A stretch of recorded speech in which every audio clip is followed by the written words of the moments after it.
হয়, আজি ভোগালীৰ উৰুকা আৰু প্ৰতিদিন টাইমৰ সমূহ দৰ্শকক ভোগালী বিহুৰ শুভেচ্ছা জ্ঞাপন কৰিছোঁ। আৰু এই মুহূৰ্তত আমি কাজিৰঙাৰ যি হালধিবাৰী অঞ্চল, কাজিৰঙা ৰাষ্ট্ৰীয় উদ্যানৰ হালধিবাৰী অঞ্চলত আমি এই মুহূৰ্তত উপস্থিত আছোঁ। আৰু ইয়াৰ পৰিৱেশ এই মুহূৰ্তত দেখুৱাবলৈ ভিডিঅ' জাৰ্নেলিষ্ট স্বৰাজ হাজৰিকাক মই অনুৰোধ জনাইছোঁ। আমি উল্লেখ কৰিব লাগিব যে গুৱাহাটী উচ্চ ন্যায়ালয়ে এক নিৰ্দেশনাৰ যোগেদি ভোগালীৰ পৰম্পৰাৰ নামত কাজিৰঙা ৰাষ্ট্ৰীয় উদ্যানৰ যিসমূহ বিল আছে, সেই বিলসমূহত মৎস্য চিকাৰত এক প্ৰকাৰ নিষেধাজ্ঞা জাৰি কৰিছিল।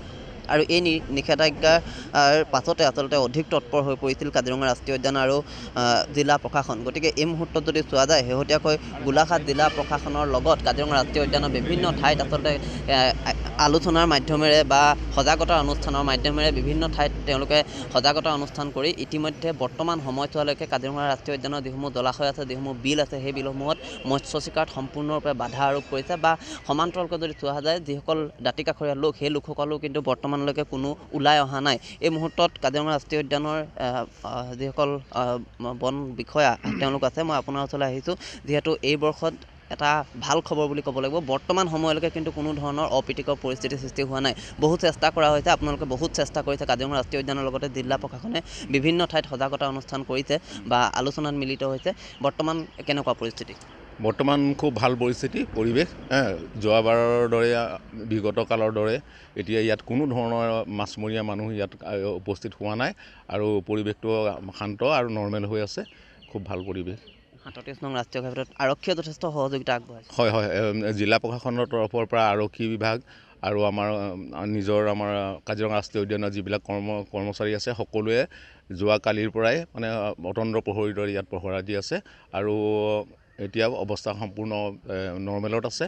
আৰু ভাল খবৰ যে এইটো এটা ইতিহাস হৈ ৰ'ব আজিৰ দিনটো, যে এনেকুৱা পৰিস্থিতি আগতে কেতিয়াও মানে হোৱা নাছিলে। এতিয়া খুব ভাল পৰিস্থিতি। মানুহে এক কথাত ক'বলৈ গ'লে কাজিৰঙাক ভাল পায় বাবে পৰম্পৰা বাদ দিছে। অভিয়াছলি এইটোৱে ক'ব লাগিব যে কাজিৰঙাক তেওঁলোকে সহযোগ কৰিছে যেতিয়া, ৰাইজে সহযোগ কৰিছে যেতিয়া, কাজিৰঙাক নিশ্চয় ভাল পাইছে। আৰু এই পৰিৱেশটো আমাৰ কাজিৰঙাত অব্যাহত থাকিলে মানে কাজিৰঙাৰ কাৰণে ভাল পৰিৱেশ। আজি দেখা পোৱা গৈছে উদ্যানখনৰ কাষৰীয়া যিসমূহ অঞ্চল, পূৰ্বতে এক প্ৰকাৰ যথেষ্ট ভিৰ থাকে, আজি এক প্ৰকাৰ নিমাওমাও পৰিৱেশ। হয়, এতিয়া এক প্ৰকাৰ ভিৰ দিয়ে, আমিহে ভিৰ দি আছোঁ। এতিয়া বেলেগ পাব্লিক মানুহ কোনো মানে ৰাইজ মানে বাহিৰৰ ৰাইজ নাই। ন্যায়ালয়ক কি বুলি ধন্যবাদ জনাব? ন্যায়ালয়ক ধন্যবাদ জনাবই লাগিব। আৰু ন্যায়ালয়ে যিহেতু এতিয়া ৰাজহুৱা স্বাৰ্থৰ জড়িত আবেদনৰ ভিত্তিত এই নিষিদ্ধ ঘোষণা কৰিছিলে, আৰু এইটো এটা আমাৰ বাবে এটা বুৰঞ্জী হৈ ৰ'ব আজিৰ দিনটো। গতিকে ন্যায়ালয়ক অশেষ ধন্যবাদ। খুব ভাল হৈছে কাজিৰঙাৰ কাৰণে। কাজিৰঙা এই পৰিৱেশ থাকিলে মানে কাজিৰঙা আৰু উন্নতি হ'ব। নগাঁৱৰ যিটো অঞ্চল বা নগাঁও জিলাৰ যিটো অঞ্চল, দেওচুৰকে হওক বা বুঢ়াপাহাৰ বনাঞ্চলৰ কেইবাটাও অঞ্চলত মৎস্য চিকাৰ হয়, সেইসমূহতো এবাৰ সম্পূৰ্ণৰূপে নিষেধাজ্ঞা। হয়, তাতো এতিয়া আমি শুনামতে এতিয়া আমি বৰ্তমান আছোঁ কাজিৰঙা বনাঞ্চলৰ এলেকাৰ ভিতৰত। আৰু বুঢ়াপাহাৰ ফালেও এতিয়া শুনামতে নৰ্মেল পৰিৱেশে আছে বুলি গম পাইছোঁ। যিসকল বনকৰ্মী বা যিসকল আৰক্ষী, তেওঁলোকে বৰ্তমানেও যি কৰ্তব্য সম্পাদন কৰি আছে। হয়, বৰ্তমানেও এতিয়া কৰ্তব্য সম্পাদন কৰিছে। আৰু আজি গোটেই দিনটো মানে আমি ইয়াতে সেই পহৰা দি থাকিম।